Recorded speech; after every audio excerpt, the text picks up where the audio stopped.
నమస్తే. ఇన్నాళ్ళు నన్ను సపోర్ట్ చేస్తూ, ఎంకరేజ్ చేస్తూ మీ ప్రేమని నాకు అందిస్తున్న ప్రతి ఒక్కరికి కృతజ్ఞతలు.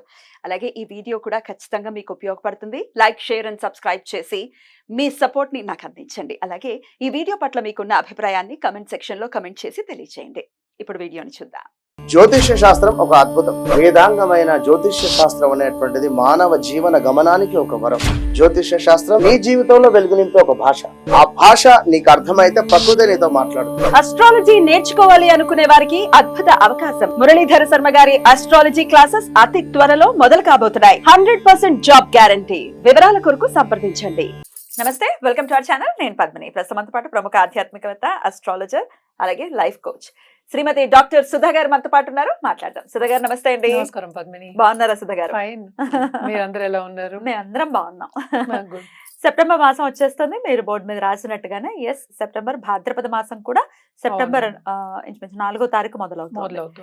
ఎలా ఉండబోతోంది సెప్టెంబర్ మాసం ద్వాదశ రాశుల వాళ్ళకి? అందరూ వేచి ఉంటారు కదా దాని గురించి. యాక్చువల్ గా ఫస్ట్ ఎప్పటికైనా మన రాశి ఫలితాలు మాట్లాడుకున్నాం అంటే మనం గోచారం మాట్లాడుకోవాలి. సో ఇక్కడ ఏమేమి ప్లానెట్స్ అంటే గ్రహాలు ఉన్నాయో చూద్దాం. ఏ ఇంట్లో ఉన్నాయి, ఏమేమి రాశిలో ఉన్నాయో చూద్దాము. సో ఫస్ట్ మనం ఎప్పుడు మాట్లాడుకునేది ఏంటి, మనం గురువు గురించి మాట్లాడుకుంటాం. గురువు ఏమో మనకేమో వృషభంలో ఉన్నారు. అలాగే మనకి మార్స్ అంటే ఏంటి, మేషానికి అధిపతి. ఆయన ఏమో ఇక్కడికి బుధుడి ఇంట్లోకి వస్తున్నాడు అనమాట, అంటే మనకి మిథునంలో. అలాగే బుధుడు దిగుతున్నారు ఎక్కడికి, మనకి సింహానికి. ఆల్రెడీ రిట్రోగ్రేడ్ అయ్యి దిగడం అంటే సెప్టెంబర్ 4th కి 5th కి అలా దిగుతున్నారు అనమాట. తర్వాత కేతు ఏమో మనకి కన్యలోనే ఉన్నారు. అలాగే రాహు మనకి మీనంలో ఉన్నారు. శని ఏమో రిట్రోగ్రేడ్ లో మనకి కుంభంలోనే ఉన్నారు. ఇంకోటి ఏంటంటే మనకి ఇక్కడ శుక్రుడేమో మనకి ఆగస్ట్ ఎండ్ నుంచి మనకి సెప్టెంబర్ 18th వరకు ఇందులో అంటే ఏంటి కన్యలో ఉంటున్నారు. మళ్ళా ఆయనేమో తులాకి వెళ్తున్నారు సెప్టెంబర్ 18th కి. రవి ఏమో మనకి సెప్టెంబర్ 16th కి కన్యకి దిగుతున్నారు అనమాట. అలాగే బుధుడు నేను ఇందాక మాట్లాడినట్టు కిందకు వస్తున్నారు, సింహానికి వస్తున్నారు. సో ఇవి గ్రహచారాలు. మనం ఎప్పుడు అనుకున్నట్టే కొన్ని రాసులకి చాలా బాగుంటాయి, కొన్ని రాసుల వారికి మిశ్రమంగా ఉంటాయి. జనరల్ గా మనం చూసామంటే అన్ని మిశ్రమ ఫలితాలే మనం చెప్తూ ఉంటాం, ఎందుకంటే మనకి షార్ట్ టర్మ్ పీరియడ్ ఇది, అంటే 30 రోజులకి మాట్లాడుకుంటున్నాము. సో ఈ గ్రహచారం పట్టే మనం అన్ని రాసుల వారికి మాట్లాడుకోవాలి. సో అందరికి మిశ్రమ ఫలితాలు కొన్ని రాశులకి చాలా బాగుంటాయి. ఎస్పెషల్లీ వృశ్చిక రాశికి, మేష రాశికి చాలా బాగుంటుంది. ఎందుకు బాగుంటుంది అనేది కూడా ఒకసారి మనం వివరంగా తెలుసుకుందాం. అలాగే సో మంత్లీ కాబట్టి 30 రోజులకి సంబంధించి కాబట్టి కుజ, బుధ, రవి, శుక్రుల్ని బేస్ చేసుకుని మీరు ఇప్పుడు చెప్పేటటువంటి ఫలితాలు మొత్తం అన్ని చూసుకుంటాం. ఎందుకంటే అరే కేతు, రాహు కూడా చూసుకోవాలి కదా, మేజర్ గ్రహాలు. ఎప్పటికైనా గ్రహచారం అంటే ఏంటి, గోచారం చూసినప్పుడు మనం మేజర్ గ్రహాలని ఎక్కువ తీసుకుంటాం, అంటే పరిగణనకి ఎక్కువ తీసుకుంటాం.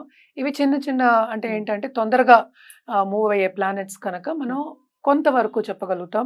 ఏదైనా సరే వ్యక్తిగత జాతకం మీద ఆధారపడి ఉంటుంది. డెఫినెట్లీ ఏది జరిగినా 1 minute లో జరుగుతుంది, ఒక్క రోజు చాలు కదా. అదే కరెక్టే. బట్ ఏంటంటే అది లైఫ్ లాంగ్ వాళ్ళకి అది రిజల్ట్స్ అనేవి కనిపిస్తూ ఉంటాయి. కానీ అదే మంచి ఫలితాలు అయితే తప్పక అందరూ సంతోషిస్తారు. అవే ఏంటంటే కొంచెం ఏదైనా నలతో వచ్చింది, లేకపోతే మెడికల్ ఇష్యూస్ వచ్చాయి, లేకపోతే మనీ వెళ్ళిపోవడం, అలాగే సంపద పోవడం కానీ, లేకపోతే ప్రమోషన్ రాకపోవడం కానీ, లేకపోతే ఉద్యోగం పోవడం కానీ, ఉద్యోగం మార్పిడి కానీ, ఇలాంటివి జరిగినప్పుడు అందరికీ కన్సర్న్ అనేది ఎక్కువ అవుతుంది, యాంగ్జైటీ ఎక్కువ అవుతుంది. వీటన్నిటికీ మనం చెప్పేది మోస్ట్ ఇంపార్టెంట్ ఏంటంటే మనం మేషరాశి వారికి ఎలా ఉండబోతుందండి భాద్రపద మాసం? భాద్రపద మాసం అని సెప్టెంబర్ మాసం అనుకుందాం. సెప్టెంబర్ మాసం తెలుగు అంటే కొంచెం ఇష్టం కదా. అదే సో జనరల్ గా చూసామంటే మేషరాశి వాళ్ళకి బాగుంది. ఏ విషయంలో బాగుంది అనేది మోస్ట్ ఇంపార్టెంట్. అంటే ఏంటంటే గురుడు 2వ ఇంట్లో ఉన్నారు, మనకి తెలిసిన ఒక విషయమే. అలాగే శని 11వ ఇంట్లో ఉండి మనకి వక్రిచున్నారు అనమాట. సో లాభం ఎవరికైనా వస్తుంది, ఎస్పెషల్లీ బిజినెస్ పీపుల్కి మనం చెప్పుకోవాలి అంటే లాభంతో చేకూరిన ఒక పని ఉంటుంది వాళ్ళకి. అంటే నెల చూసుకోవాల్సిందే వాళ్ళు. సో తప్పక వాళ్ళకి కొన్ని అడ్డంగాలు అనేవి తప్పదు, బికాస్ రిట్రోగ్రేడ్ లో ఉన్నారు. అలాగే మనం చూసామంటే ఇక్కడ 10th లార్డ్ కూడా అయ్యారు మనకి శని. అయ్యారు కనుక తప్పక కెరియర్ లో వీళ్ళకి బాధ్యతలు అనేవి చాలా ఎక్కువ అవుతాయి. అంటే బాధ్యతలు ఎక్కువ అవుతే ఏమవుతుంది, శ్రమ అనేది అధికపడాలి. అంటే ఏంటంటే మిగతా వాళ్ళ పై వాళ్ళ మన్నన పొందాలి అంటే తప్పక ఎక్కువ కష్టపడవలసి వస్తుంది. కష్టపడితేనే ఇక్కడ ఫలితం అనేది మనకి వస్తుంది. మనకి 2వ ఇంట్లో గురువు ఉన్నారు. అదొకటి కాకుండా ఏంటంటే మనకి 12th లార్డ్ అంటే ఏంటి 12వ ఇంటి అధిపతి మనకి 2వ ఇంట్లో ఉన్నారు కనుక తప్పక వాళ్ళకి ఫైనాన్షియల్ ఇష్యూస్ వచ్చే ఛాన్సెస్ ఎక్కువ కనిపిస్తున్నాయి. అంటే ఎత్తు తగ్గులు ఎక్కువ ఉంటాయి. Hmm. అంటే ఖర్చుతో కూడిన పనులు ఉంటాయి. ఖర్చుతో కూడిన పనులు అంటే ఏంటి? ఒకటి ట్రావెలింగ్ ఉంటుంది, ఇంకోటి ఏంటంటే మెడికల్ ఇష్యూస్ కొంచెం చూసుకోవాలి. ఎందుకంటే మనం చూసాం 6th లో కూడా మనకి ఎవరున్నారు? కేతు ఉన్నారు. అలాగే శుక్రుడేమో వెళ్ళిపోతున్నారు అనమాట 7th హౌస్కి. So second half of this month బాగుంటుంది అనుకోవాలి.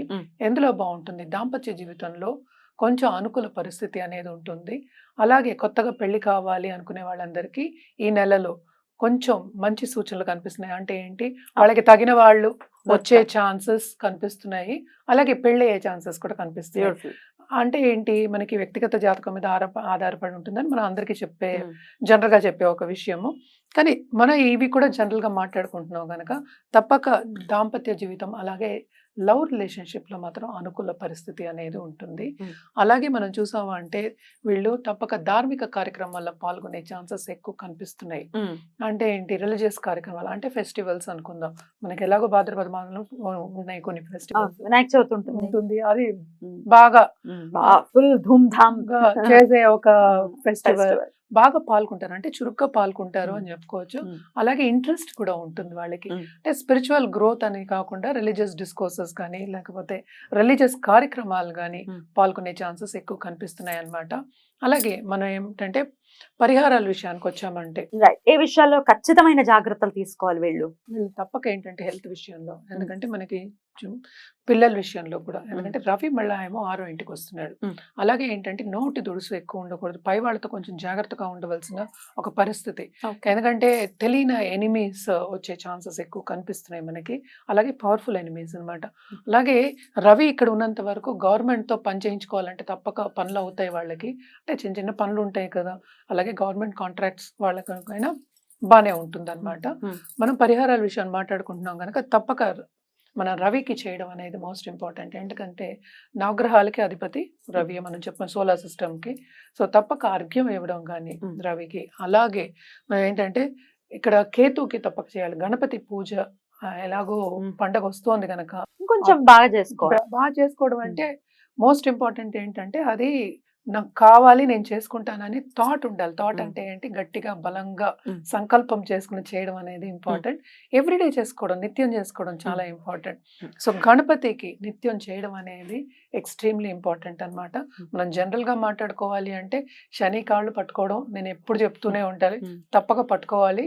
శని కాళ్ళు పట్టుకోవడం అంటే దానం ఇవ్వడం, అలాగే నవగ్రహాల ప్రదర్శన చేయడం అనేది ఎవరు ఓపికను బట్టి వాళ్ళది. మనం ఇన్ని పరిహారాలు చెప్తున్నారు, ఇవన్నీ జనరల్ పరిహారాలే కనుక తప్పక రోజు చేయొచ్చు కూడా వీళ్ళు. కానీ శనివారం చేయడం, ఎస్పెషల్లీ నవగ్రహాల చుట్టూ ప్రదక్షిణ చేయడం ఎక్స్ట్రీమ్లీ ఇంపార్టెంట్. నేను ఇందాక చెప్పినట్టు హెల్త్ విషయం మీద జాగ్రత్త పడాలని చెప్తున్నాను కనుక ఆదిత్య హృదయం సండే చదువుకోవడం చాలా మంచిది. చాలా అంటే మన ఇంట్లో అర్ఘ్యం ఒక్క నిమిషంలో మనం ఇవ్వచ్చు కదా. ఆదిత్య హృదయం లిటరల్లీ ఒక 10 minutes లో చదివేసుకోవచ్చు. చదవకపోయినా మనకి యూట్యూబ్ లో ఉన్నాయి కదా, తప్పక వినొచ్చు. అది కూడా ఎక్కువ పాజిటివిటీని తీసుకెళ్తుంది. రైట్ అండి, చాలా అద్భుతంగా వివరించారు. డెఫినెట్ గా కొన్ని విషయాల్లో మంచి జరగబోతోంది, కొన్ని విషయాల్లో జాగ్రత్త వహించాల్సిన అవసరం ఉంది మేషరాశి వాళ్ళు. కాబట్టి ఇవన్నీ కూడా చూసుకుంటూ ఈ మాసం అంతా కూడా చాలా ప్రశాంతంగా మేషరాశి వాళ్ళకి వెళ్ళాలని మనస్ఫూర్తిగా కోరుకుంటూ ఇక నెక్స్ట్ ఎపిసోడ్ లో వృషభ రాశి గురించి తెలుసుకుందాం. థ్యాంక్ యూ అండి, నమస్తే.